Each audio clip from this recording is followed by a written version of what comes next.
Olá, sejam bem-vindos a mais uma aula do projeto Casa do Estudante Educa, e na aula de hoje nós veremos sobre soberania energética, né? O que aconteceria se um país dependesse totalmente da energia produzida por outros?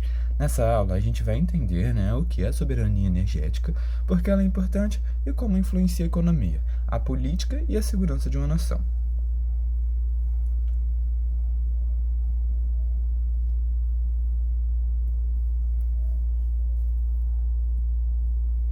Bom, primeiramente, o que é soberania energética, né? Qual é o conceito central dessa ideia? Soberania energética é a capacidade de um país garantir o fornecimento de energia para sua população e economia com segurança e autonomia. Um país possui maior soberania energética quando consegue atender às suas necessidades sem depender excessivamente de importações ou de decisões tomadas por outros países. Ou seja, produz energia suficiente, tem a sua matriz energética diversificada e, claro, isso consegue reduzir a dependência externa de outros países.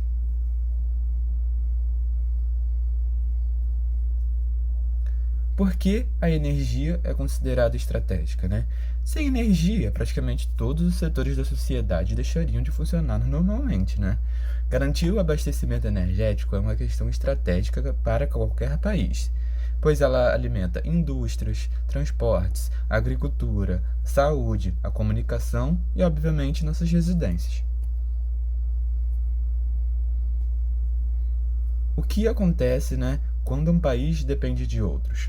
Quando um país depende muito da energia importada, qualquer conflito, crise econômica ou problema no país fornecedor pode afetar diretamente a sua população. Por exemplo, aumento dos preços. A dependência externa torna o país vulnerável a variações de mercado. Corre o risco de desabastecimento, crises internacionais podem cortar o fornecimento de forma abrupta. E claro, o país vai apresentar uma menor autonomia, né? Decisões políticas internas ficam condicionadas a interesses externos. Como um país pode conquistar a sua soberania energética? A soberania energética não depende apenas de possuir recursos naturais. É necessário investir em tecnologia, produção e distribuição de energia.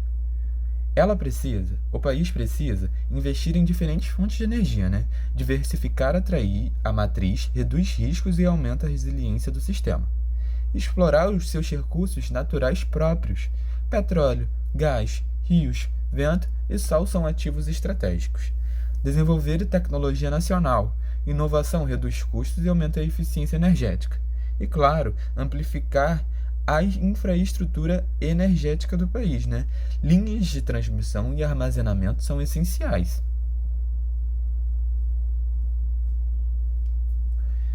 Falando agora do caso do Brasil, né? Quais são as vantagens do Brasil? O Brasil possui grandes hidrelétricas, como a de Itaipu e a de Belo Monte.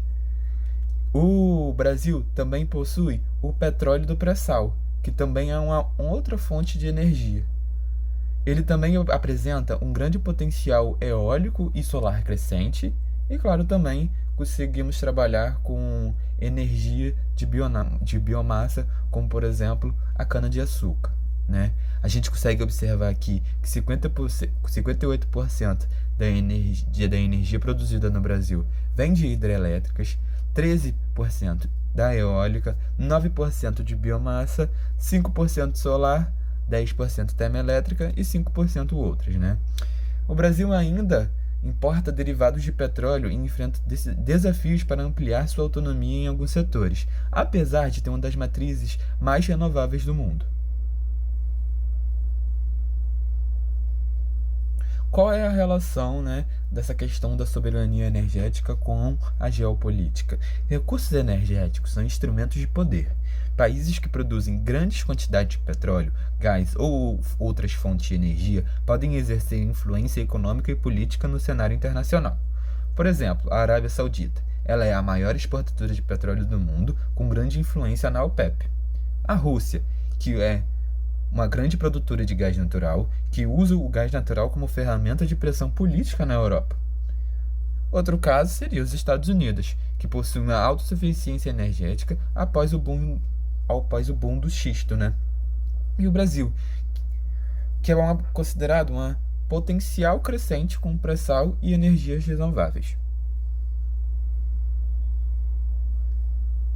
Bom, vamos falar agora de a transição energética fortalece a soberania. O investimento em energias renováveis pode aumentar a soberania energética, principalmente quando utiliza recursos disponíveis no próprio território. A transição reduz importações e aumenta a segurança do abastecimento, né? Ou seja, ampliar as fontes renováveis. Sol, vento e água são recursos locais e considerados até que inesgotáveis, né? A água nem tanto. Aumentar a segurança, né? Menos dependência de combustíveis fósseis importados. E claro, isso tudo ocasiona em redução de impactos ambientais, né? Energia limpa protege o meio ambiente e a saúde pública. Quais são os desafios enfrentados, né, para alcançar a soberania energética? Mesmo países com muitos recursos naturais precisam enfrentar obstáculos para garantir um sistema energético seguro, moderno e sustentável. Pois isso precisa de quê? Altos investimentos. Infraestrutura energética exige capital e planejamento de longo prazo. Precisa também de desenvolvimento tecnológico. Inovação é necessária para aproveitar novos recursos com eficiência. E, claro, trabalhar o armazenamento de energias. Fontes renováveis como solar e eólica exigem soluções de armazenamento. E, claro, o crescimento do consumo. A demanda crescente exige expansão constante da capacidade de geração. E, claro, tem que sempre estar atentos às mudanças climáticas, né? Secas e eventos extremos afetam a geração de hidrelétrica e a infraestrutura. Bom, fazendo um resumo aí do que a gente viu, né? A gente viu que a autonomia energética soberania energética é a capacidade de garantir energia com segurança independente de outros países. E que isso acarreta no fortalecimento da nação, né? Reduzir a dependência externa fortalece a economia e a segurança nacional. E tudo isso exige planejamento. Depende de investimentos, tecnologia e diversificação das fontes de energia.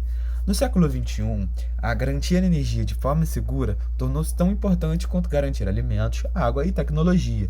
A soberania energética é um dos pilares do desenvolvimento de um país. Muito obrigado pela atenção. Essa foi mais uma aula do projeto Casa do Estudante Educa. Te vejo na próxima aula.